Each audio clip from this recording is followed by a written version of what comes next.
mois-ci, nous sommes ravis d'accueillir l'ambassadeur et représentant permanent de l'Organisation internationale de la francophonie à Genève, son Excellence Monsieur Bouhabid. Excellence, merci beaucoup pour votre accueil dans vos bureaux. Nous sommes ici pour parler du guide que l'OIF a lancé le 30 avril, la semaine dernière, dans le cadre de la 16e session du groupe de travail de l'EPU. Donc ce guide, c'est sur la mise en œuvre des recommandations.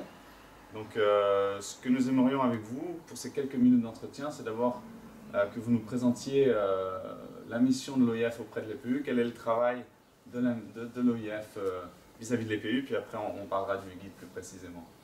Peut-être en deux mots, on ne peut pas tout couvrir en peu de temps. En deux mots, vous savez l'engagement de l'Organisation internationale de la francophonie dans le domaine des droits de l'homme de façon générale.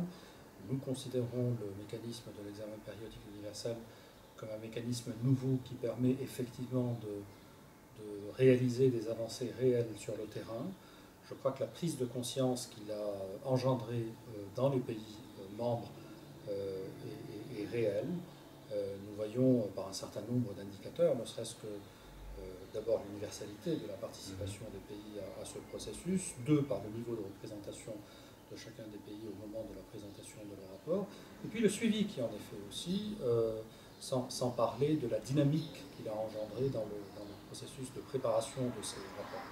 Donc c'est un mécanisme que nous considérons comme réellement une avancée certaine, et nous nous sommes donc engagés dans ce soutien dès le début, selon un double axe, si je puis dire.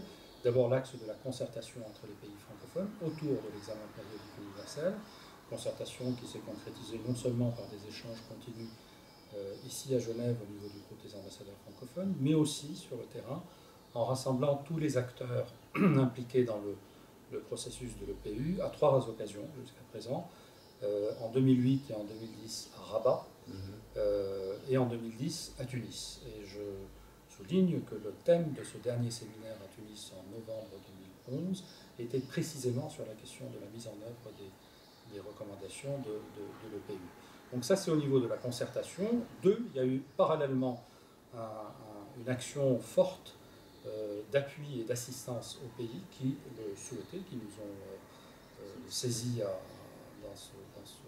cette fin, pour les aider à engager ce processus de préparation des rapports, de présentation des rapports, et maintenant, puisqu'on est dans la seconde phase dans le second cycle de l'EPU, dans la phase de mise en œuvre. Et donc c'est là où vient ce guide, qui est un peu le fruit des constats que nous avons faits dans ces deux processus, aussi bien durant les trois séminaires que pendant les missions d'assistance que nous avons apportées au pays, où nous avons clairement ressenti ce besoin pour les pays d'avoir un cadre dans lequel ils pouvaient agir pour se préparer dans les différentes phases de leur passage devant le Conseil des droits de l'homme, et donc les aider à, un, préparer dans une première phase leur rapport, deux, le présenter, et trois, à mettre en œuvre les recommandations qu'ils ont reçues pendant leur passage devant le pays. Voilà. Donc ce guide a un aspect pratique, il contient des tableaux pour aider les gouvernements à saisir des recommandations, à comprendre quelles sont les mesures qu'ils doivent mettre en œuvre. Est-ce que vous pourriez parler un petit peu? Il contient notamment un plan de mise en œuvre en 10 étapes. Alors c'est une méthodologie, voilà, qui est proposée, sachant qu'il y a un certain nombre de paramètres que les pays ont maintenant bien assimilés, je crois, à savoir particulièrement ce caractère inclusif qui doit présider à la préparation et au suivi des recommandations, à la préparation des rapports et au suivi des recommandations. Nous savons le nombre important d'acteurs qui sont impliqués dans ce processus, les États, bien entendu, qui ont la responsabilité première, mais aussi les institutions nationales, les organisations de la société civile. Et je crois que ce sur quoi le Conseil des droits de l'homme lui-même, nous aussi de notre côté, nous avons toujours insisté auprès des États pour qu'il y ait le maximum d'ouverture sur tous les acteurs concernés, parce que c'est un domaine qui nécessite l'apport de tous.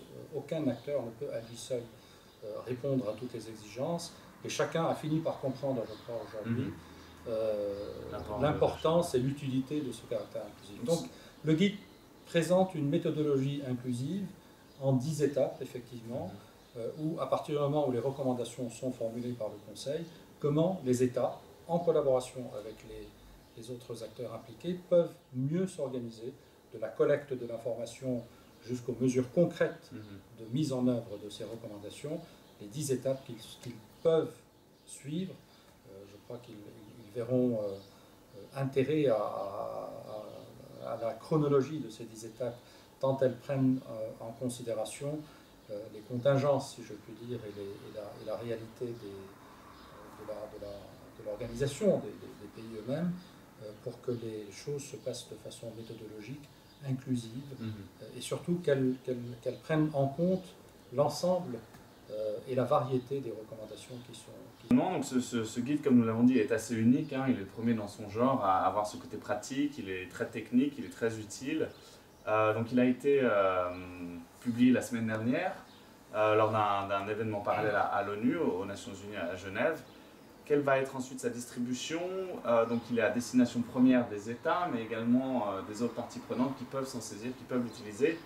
Moi-même, par exemple, dans le cadre de mon travail, j'ai déjà eu des demandes de la part d'ONG qui étaient intéressées à recevoir ce guide. Donc quelle va être la diffusion que vous lui destinez? La plus large possible. Vous aurez remarqué que le 30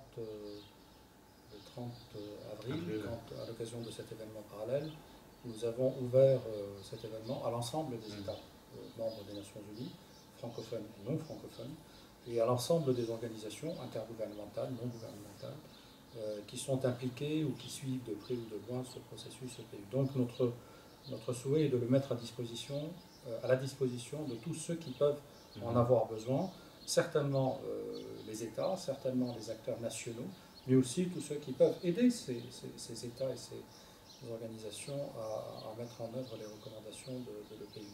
C'est un document qui existe aussi en langue anglaise. Voilà, c'est important de le dire. C'est un élément qui corrobore notre intention de diffusion la plus large possible. J'espère qu'il y aura d'autres versions linguistiques aussi, parce que l'EPU est un processus universel qui concerne l'ensemble de la communauté internationale. Mais en tout cas, c'est un document qui est disponible en version papier. Il est disponible en version électronique aussi sur le site de l'Organisation internationale de la francophonie. Et encore une fois, nous en souhaitons la diffusion et l'utilisation la plus large possible.